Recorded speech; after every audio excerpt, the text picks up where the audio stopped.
How to log into the Wells Fargo Employee Portal. Hello everyone, this is Lisa from Create, Login and Delete. Now let's get started. Launch your preferred browser.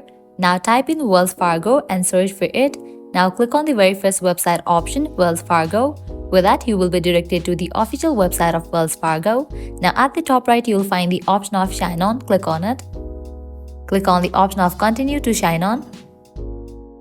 Now from this page, you can easily log into your account. You have to provide your credentials. Firstly, type in your username and then type in the password.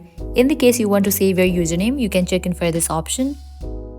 In the case you have forgotten your username or password, you can click on this option to recover it. Once you fill this, click on the option of sign on, and with that you will be logged into your account. So that's all for this video. This is how you can easily log into the Wells Fargo Employee Portal.